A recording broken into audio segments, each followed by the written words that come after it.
Debemos a Michael Moore y a uno de sus grandes documentales, Fahrenheit 9/11, un testimonio inapreciable que enriquece nuestra cultura política. Se trata de las elecciones presidenciales norteamericanas del año 2000, que fueron ganadas fraudulentamente por el republicano Bush. Esa elección se decidió en el estado de la Florida por una resolución judicial. La Corte Suprema falló allí ganador a Bush por apenas algunos cientos de votos. Los demócratas podrían haber demolido fácilmente esa diferencia de tan pocos votos. ¿Por qué? Por una circunstancia que Michael Moore documenta. Es sabido en Estados Unidos que los negros votan a los demócratas. Pues bien, decenas de miles de ciudadanos negros habían sido ilegalmente excluidos del padrón electoral en la Florida. Pero aquí viene la sorpresa que desconcierta el sentido común. La denuncia de ese fraude fue frenada a la luz del día por el propio Al Gore y por la totalidad de los alrededor de 50 senadores demócratas. Gracias al testimonio de Michael Moore, tenemos la evidencia documental de este hecho tan asombroso como significativo. A continuación, este invalorable aporte.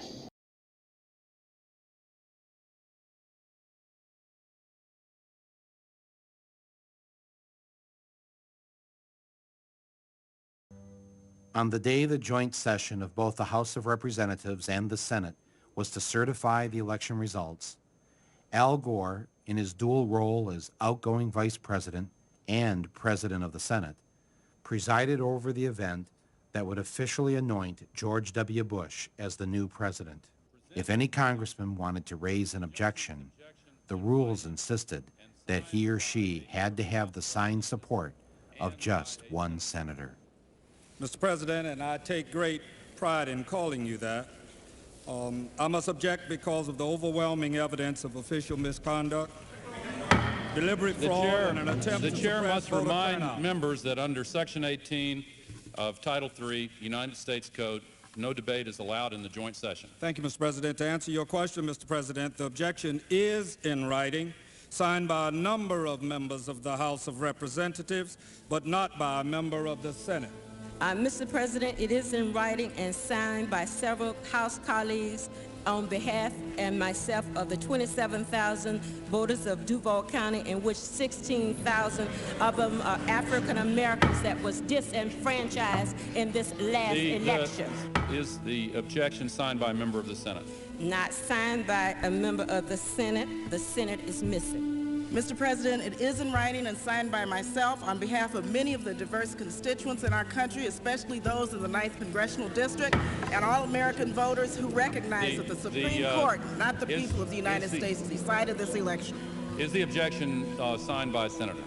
Unfortunately, Mr. President, it is not signed by one single senator. Unfortunately, I have no authority over the United States Senate, and no senator has signed. Mr. President, it is in writing and signed by myself and several of my constituents from Florida. A senator is needed, but missing. Is the objection in writing and signed by a member of the House and a senator? The objection is in writing, and I don't care that it is not signed by a member of the Senate. The chair will advise that the rules do care, and the signature of the senator. Not a single senator came to the aid of the African Americans in Congress. One after another, they were told to sit down and shut up. And it's a sad day in America, Mr. President, when we can't find a senator to sign objections. The gentleman will suspend. Won't sign objections, Mr. President. The gentleman will suspend.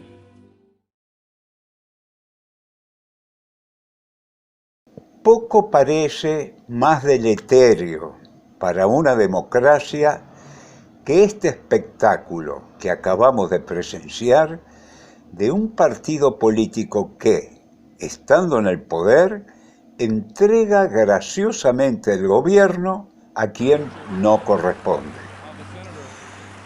No se habla de esto, pero en la política argentina este vicio estuvo presente en episodios trascendentes.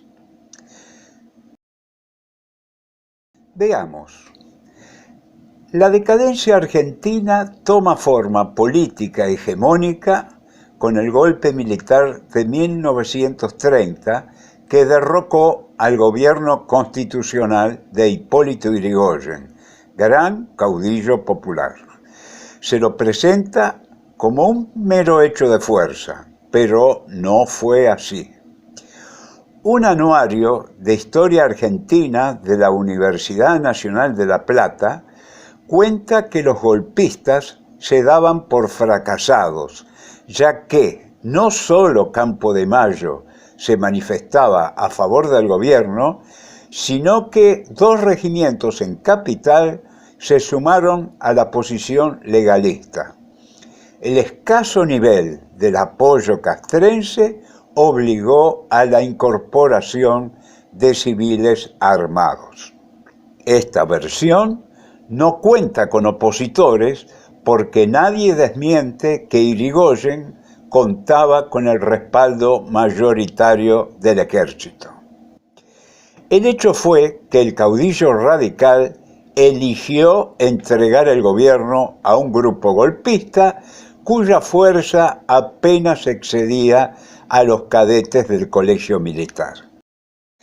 El golpe de 1955 tampoco tuvo apoyo militar mayoritario y su desenlace exitoso se debe a la renuncia de Perón al gobierno. Tampoco sobre esto hay discusión. Por caso, aquí vemos a Eduardo Josami consignar el debate peronista sobre si el líder había hecho bien al renunciar para evitar, como suponen imaginó, una cruenta guerra civil. Con estos criollos antecedentes de cesiones no forzadas del poder, ¿estamos seguros que la entrega de una elección no haya ya ocurrido entre nosotros? Examinemos las elecciones de 2019 que dieron la presidencia a Mauricio Macri. ¿El peronismo hizo lo que estuvo a su alcance para impedir el triunfo de su opositor?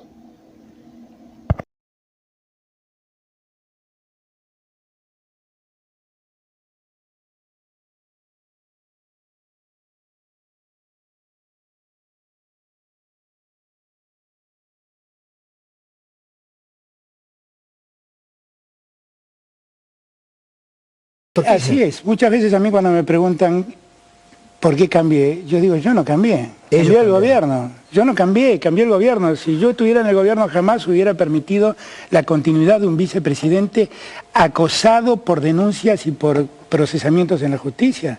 Son actos de complicidad. Cristina va a llevarse como historia 2 actos de encubrimientos de delitos, 2 actos institucionales de encubrimientos de delitos. El primero fue la estatización de Chicone. Chicone se estatizó para encubrir al vicepresidente de la República, solamente para eso. Y solo hay que ver el debate legislativo para darse cuenta, nadie hablaba de Chicone, todos hablaban de vudú. Y el segundo acto de encubrimiento fue el pacto con Irán. Y que Cristina diga lo que quiera.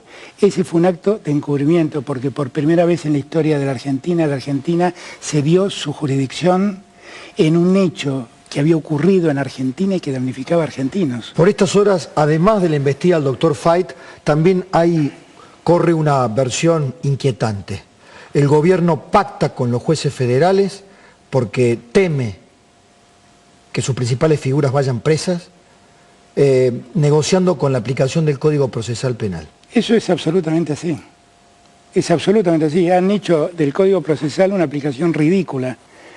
Es más, también han establecido un sistema de coima a los jueces que lo apliquen el nuevo Código Procesal, porque los jueces que entran con el nuevo Código Procesal cobran como camaristas. Coima encubierta. Exactamente, cobran como camaristas, es una forma de callarlos. La verdad es que es patético lo que ha hecho el gobierno en esa materia. Y lo que uno debería preguntarse es por qué tiene tanto encono con Feit. ¿Por qué no tuvo este encono con Feit cuando tenía 96 años? ¿Por qué le agarró esta locura en los 97? Miren, el gobierno hace esto porque quiere paralizar el funcionamiento de la Corte. El gobierno hace esto porque si quedan solo 3 miembros, los 3 tienen que estar de acuerdo para que los fallos sean válidos. Y lo que habría que preguntarse es cuál es el fallo que inquieta tanto al gobierno que lo lleva a paralizar la Corte. ¿Otesur? No lo sé, o será también la inconstitucionalidad del pacto con Irán, no sé cuál será. Yo realmente celebro la fortaleza de Feit y de los otros 3 jueces de la Corte, lo celebro, porque viven acosados por el poder político. ¿En qué se equivocó Massa? ¿Y ustedes? ¿En qué se equivocó el armado político de Massa? Yo creo que Massa eligió el peor de los caminos, que es el hablar racionalmente de política. Massa, entre el país idílico de Cristina y el país caótico de Carrió, decidió ir por una senda del medio diciendo hay cosas de Cristina que están bien y hay cosas de Cristina que están mal. Cuando dice hay cosas de Cristina que están bien, todo el sector opositor lo desprecia. Y cuando dice hay cosas de Cristina que están mal, todo el kirchnerismo lo desprecia a Massa. En verdad es un discurso muy ético que muestra su convicción. Y la figura de Massa es muy importante porque pese a todo, Massa hoy en día en la peor encuesta contiene el 20% de los votos. Sí, pero con la tentación de, al centralizar la figura otra vez en un líder, una tendencia no es una buena a un idea. Renacimiento populista. Por eso ¿no? digo, sí, yo por eso digo que me parece que fue un error, un error fue no organizar políticamente la fuerza. Y lo que Macri tiene que entender es que está a punto de caer en una trampa, porque el día que Massa quede diluido, entre 7 y 8 de cada 10 votos de Massa se van al frente para la victoria. Es que discutamos con Macri cuál es el país que vamos a construir al día siguiente. Digo, yo sé que Macri y Massa, inclusive conmigo, hay puntos de acuerdo. O sea, todos estamos de acuerdo en los problemas institucionales que tiene Argentina. Todos estamos de acuerdo en la necesidad de recuperar una justicia independiente. Todos estamos de acuerdo en tener un sistema judicial que no responda a los intereses de la política. Nadie en la Argentina piensa que Nisman se ha suicidado. Nadie, absolutamente nadie. La primera que no cree que se ha suicidado es Cristina Fernández de Kirchner. Cristina Fernández de Kirchner ha dicho públicamente 2 cosas que increíblemente la oposición no le pide más explicaciones. Lo primero que ha dicho fue que ella no tiene ninguna duda que a Nisman lo mataron. Primero dijo que era un suicidio, pero al día siguiente dijo que no tiene ninguna duda que lo habían matado. Y dijo algo más grave, dijo que lo mató una guerra entre servicios de inteligencia. Y la guerra de los servicios de inteligencia es una responsabilidad del Estado, no es una responsabilidad ni mía, ni tuya, ni de los ciudadanos. Los que tienen servicios de inteligencia a su cargo son los que gobiernan. Con lo cual ella tendría que estar explicándonos de qué nos habla cuando nos habla de una guerra de servicios de inteligencia. Sin embargo, nadie le pide esa explicación. Absolutamente nadie. Nadie en la Argentina piensa que Nisman se ha suicidado. Y lo que más nos apena es que hay 85 familias que hace 21 años esperan que alguien les diga quién fue. Y los encubrimientos ocurren y se repiten y cuando alguien parece estar avanzando termina muerto, ¿no? No lo sé. Yo la verdad es que una de las cosas que más le critico a Cristina es el modo en que ha maltratado a la justicia. Y el maltrato a la justicia supone también el maltrato a los fiscales. Pero no el maltrato personal a los fiscales, sino el maltrato a la institucionalidad de estas posiciones. Yo siempre digo que si los ministros y secretarios de Estado tuvieran que pasar por un preocupacional, Moreno no lo pasaba. Es buenísima esa. No lo pasaba Moreno, no lo pasaba porque... Claro, Moreno no lo pasaba. ¿Pero por qué? Porque es un tipo que no funciona bien, la verdad no funciona bien. Es un patotero, es un altanero, es un delirante. Las cosas que dice son cosas de un delirante. ¿Y cómo hacías vos? ¿Cómo tenía que negociar con el tipo? Porque bueno, tuve muchísimos problemas. Con Kirchner lo tenía. Como yo siempre digo lo mismo, Moreno era una suerte de Rottweiler, ¿no? Un perro de esos mastines, ¿viste? Néstor lo tenía atado en el jardín. Cuando para la imagen es tremenda. Claro, Néstor lo tenía atado en el jardín. En el jardín. Cuando necesitaba lo soltaba, salía, ladraba y lo volvía a estar de vuelta al jardín. El problema es que Cristina lo soltó.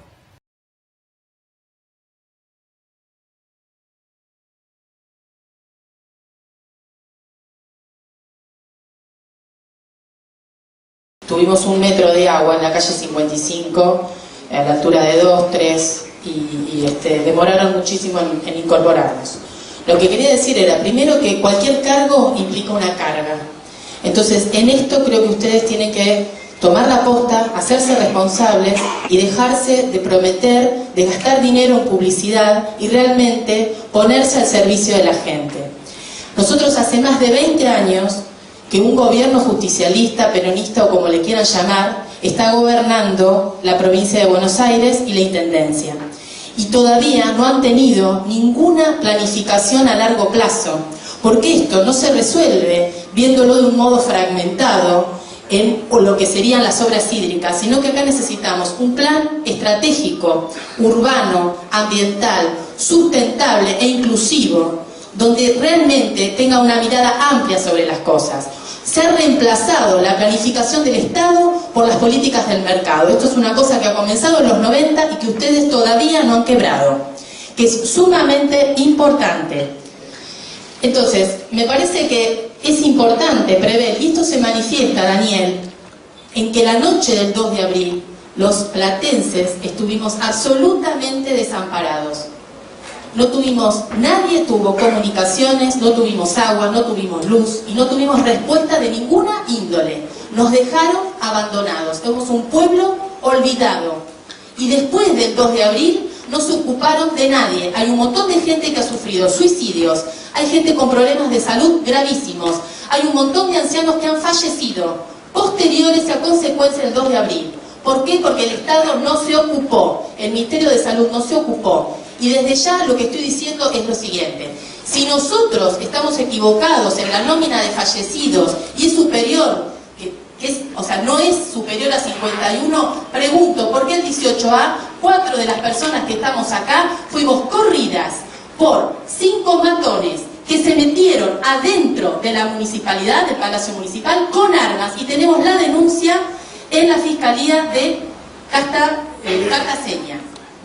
Esto yo lo hablé en forma personal con el ministro Casal y no tuvimos ninguna respuesta. Así que por favor le pido que corte con el tema de las amenazas, porque todos estamos recibiendo amenazas telefónicas. Gracias.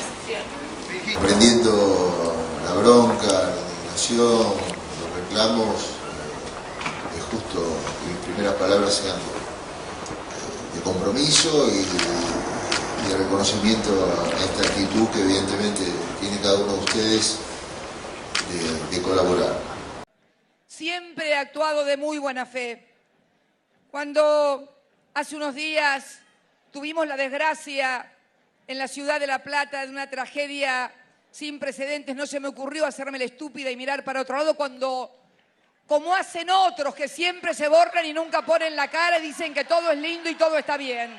Fui y puse la cara donde no tenía que ponerla porque no era mi responsabilidad, pero ¿saben qué? Soy argentina y cuando hay otro argentino que sufre, ahí voy a estar, siempre, sin especulaciones, sin borrarme, sin mirar para otro lado, defendiendo a la gente, pese a que a mí no me defiendan algunos dirigentes y que cuando dicen las cosas que dicen de mí o de mi compañero, miran para otro lado.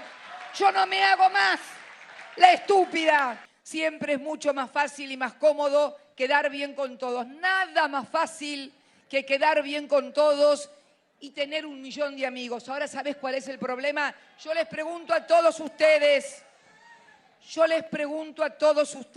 y más que preguntarles, les pido por 1 minuto un ejercicio de imaginación. Imagínense a ese tipo de dirigentes frente a corporaciones como las que ya sabemos, frente al Fondo Monetario. Imagínense a esos discutiendo la reestructuración de la deuda. Imagínense a esos discutiendo la ley de medios. Imagínense a esos discutiendo por los trabajadores o por los jubilados. Olvídenlo, olvídenlo.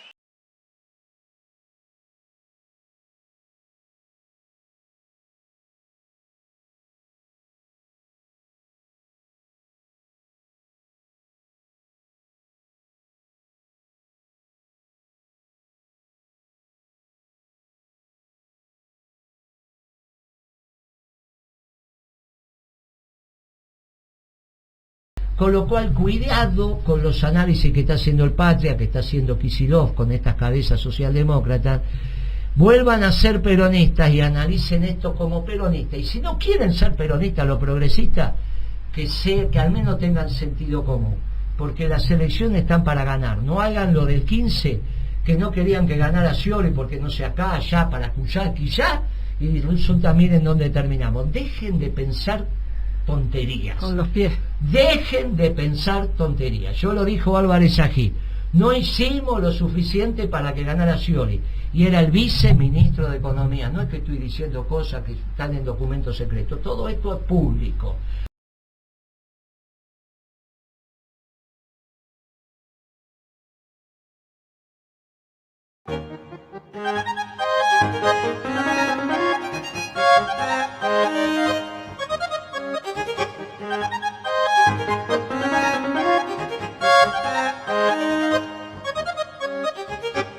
Exactamente. Y les decimos, en este balotaje, en la República Argentina, histórico, ganó Macri, de acuerdo a la tendencia, a esta hora de la tarde, 6 en punto de la tarde, ganó Macri, de acuerdo a la tendencia que hay a boca de urna y algunos de los datos que han surgido también de cada uno de los búnker, de las sedes y de los grupos de campaña. Reiteramos, ganó Mauricio Macri de acuerdo a la tendencia. Roberto, Gustavo. Así es, todas las bocas de urna de las últimas horas están dando una diferencia, desde 6 hasta 12, 14 puntos a favor de Mauricio Macri. En los dos búnker dicen eso, es decir, en el búnker de Daniel Scioli están diciendo ganó Mauricio Macri, por eso la certeza, incluso algunos dicen que en media hora podría salir a hablar Daniel Scioli. Sí, es, todas las bocas de urna de las últimas horas están dando una diferencia, desde 6 hasta 12, 14 puntos a favor de Mauricio Macri.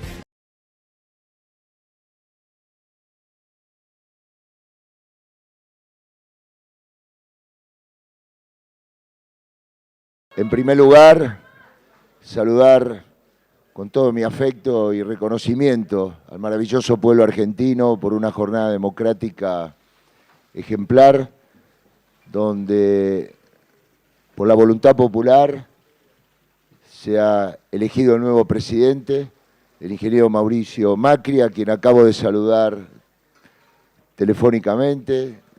El pueblo, y soy profundamente demócrata y respetuoso de la voluntad popular, ha elegido una alternativa, se optó por un cambio.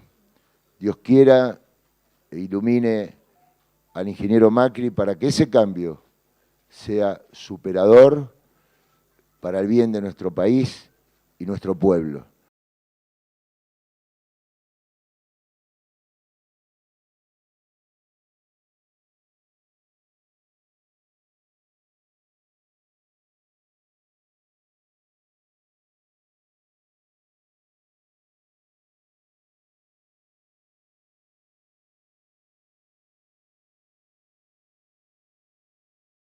Bueno, vamos a saludar al embajador argentino en Brasil, a Daniel Osvaldo Scioli, que siempre tiene la deferencia de tener unos minutos para conversar con nosotros. Daniel, muy buenos días, ¿cómo le va? Daniel Tonietti y el resto del equipo, los saludamos. ¿Qué tal?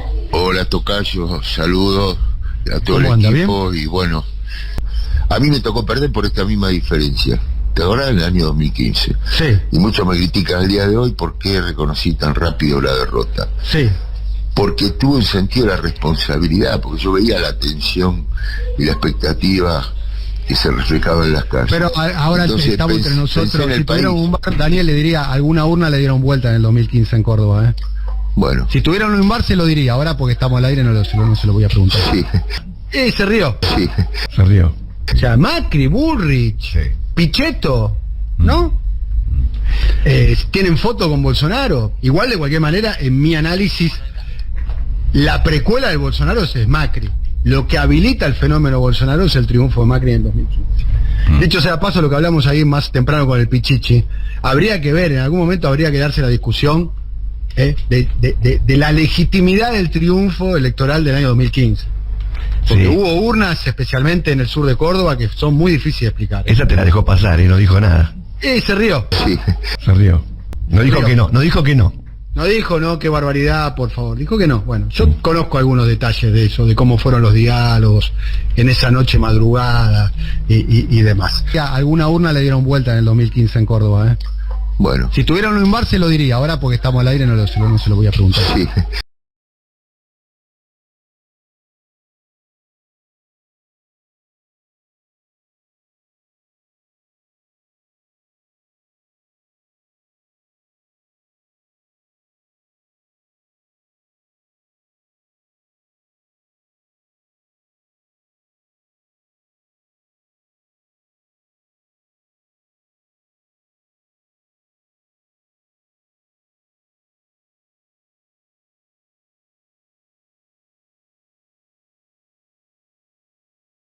Tiene la palabra el diputado Marco Labaña. ¿Qué tal? Buenas tardes. Gracias, señor presidente, por la palabra. Y esto quiero hablar un poquito de cuál es el rol que tiene el Frente Renovador dentro de este Congreso y cuál es el rol del Frente Renovador que nosotros le vemos. El rol que nosotros tenemos es de pinchar al gobierno, de empujar al gobierno, de colaborar con el gobierno para que haga las cosas cada día mejor.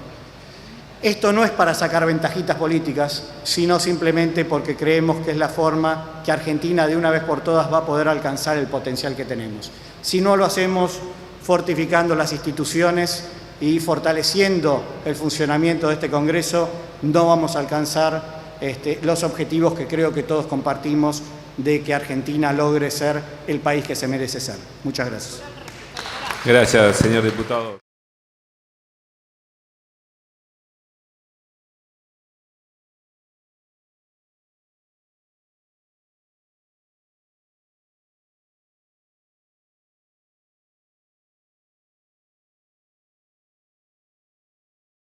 Tiene la palabra el diputado Daniel Arroyo. Gracias, señor presidente. Voy a completar el análisis que ha hecho la diputada Graciela Camaño y que para analizar el presupuesto no hay que perderse en números, en partidas, sino en cantidad de personas a los que se llega. Claramente este presupuesto está marcando una mirada, a mi modo de ver, equivocada de la realidad. No capta que hay más gente en los comedores comunitarios y que hay un serio problema con los alimentos. No capta que los más niños, 1 de cada 2 niños son pobres, deberíamos acelerar el proceso y no ir aula tras aula por año. Y finalmente no capta que el tema del empleo es un esfuerzo compartido y que para que los más pobres tengan empleo, el Estado algo tiene que hacer.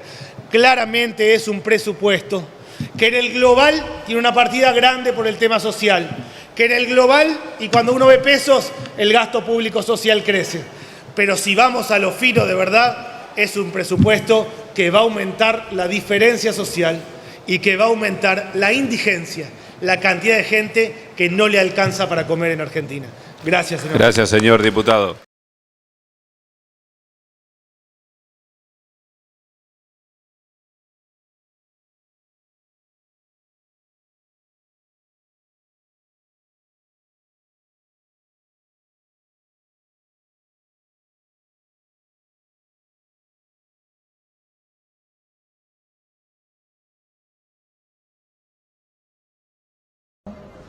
Cuando van al supermercado, ¿a alguno le hacen una rebaja o le cobran más barato porque es de un partido o de otro? A ver, yo les pregunto, cuando le llegan esas facturas delirantes de luz, de agua, de gas, ¿vienen con un escudito de la Unión Cívica Radical, del PJ, del Partido Comunista? No, vienen con un escudito de DENOR, de DESUR y de todos esos que ya sabemos quiénes son. Los telegramas de despido o las suspensiones de los turnos en las fábricas no son, voy a suspender a los de un partido y no suspendo a los de los otros, voy a despedir a los de un partido y no despido a los otros. No. Las suspensiones, los despidos vienen con nombre y apellido de hombres y mujeres de carne y hueso, y de eso se trata unidad ciudadana, de representar los intereses de los hombres y mujeres de carne y hueso. Cristina Kirchner va como candidata a senadora. Su triunfo amenaza dar un duro golpe a la imagen hegemónica del macrismo. Pero el peronismo, ya dividido por el Frente Renovador de Massa, presenta una tercera lista, Frente Justicialista, encabezada por Florencio Randazzo, disputando también él el voto para la senaduría.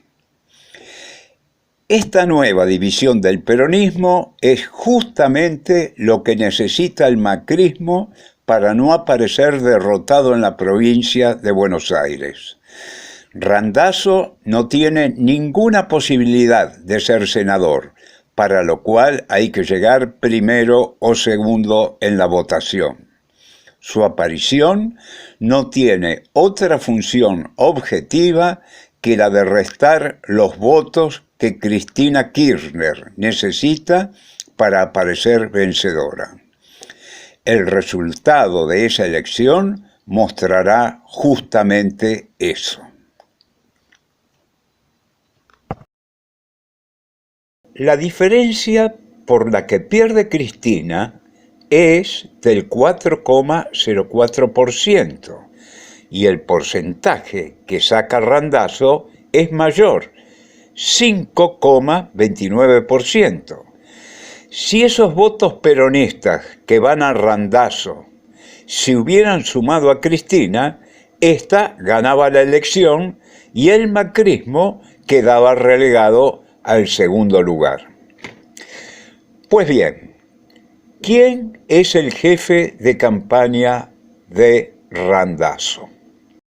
En 1992 fue destacado como uno de los 10 jóvenes sobresalientes de la Argentina, junto a Gustavo Vélez, Martín Redrado y Julio Boca, entre otros. En el año 2000 integró las listas de candidatos a legislador de la ciudad de Buenos Aires por la coalición denominada Encuentro por la Ciudad, liderada por Domingo Cavallo como candidato a jefe de gobierno, y logró el escaño. Está como candidato, está firme. Pero absolutamente. Pero no, nosotros estamos muy confiados en nuestra fuerza, estamos muy confiados en lo que le tenemos que proponer a la gente. Creemos que tenemos... ¿Y qué es lo que le tendrían que proponer? Porque, lo que nosotros creemos que tenemos... Claro. Nosotros lo que creo que básicamente tenemos para proponer es un candidato que ha cumplido siempre. Esta es la verdad. Que hace de la palabra un valor fundamental. Te dice que los otros no. Que es un hombre joven, que cree que para enfrentar el presente no es necesario ni volver al pasado, ni para enfrentar el futuro no hace falta ni soportar ni volver al pasado, ni vivir en este presente, la verdad, bastante decadente. Alberto Fernández fue jefe de campaña de Massa. Ahora es jefe de campaña de Randazzo. No por nada ocupa de nuevo ese lugar. Alberto Fernández no tuvo nunca una sola unidad básica propia. Toda su fuerza política reside en sus fértiles vínculos mediáticos. ¿Cuál será entonces su relación con Héctor Mañeto? Internamente a Alberto Fernández, en la época del gobierno de Néstor Kirchner, le decían Rendito. Bueno. Pues, como era un clon de Rendo. Jorge Rendo, que es el canciller del Grupo Clarín, una persona muy importante del Grupo Clarín. Tanto es así que internamente a Alberto Fernández, en la época del gobierno de Néstor Kirchner, le decían Rendito. Bueno. Pues, como era un clon de Rendo. Él es el canciller de Mañeto. Digamos. Si Mañeto fuese un Estado, que de hecho lo es un Estado paralelo, según definió Cristina, y yo suscribo a ese concepto, Jorge Rendo sería el canciller. De hecho, fue el gran organizador del famoso viaje al Lago Escondido.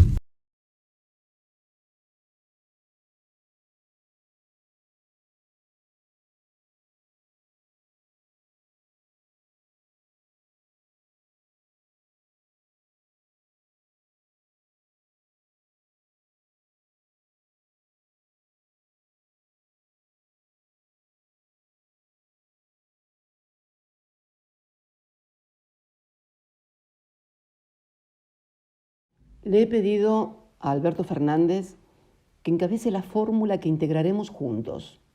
Él como candidato a presidente y yo como candidata a vice. Alberto, a quien conozco ya desde hace más de 20 años, y es cierto, con quien tuvimos también diferencias. Tan cierto como que fue jefe de gabinete de Néstor durante toda su presidencia. Y lo vi junto a él. Decidir, organizar, acordar y buscar siempre la mayor amplitud posible del gobierno.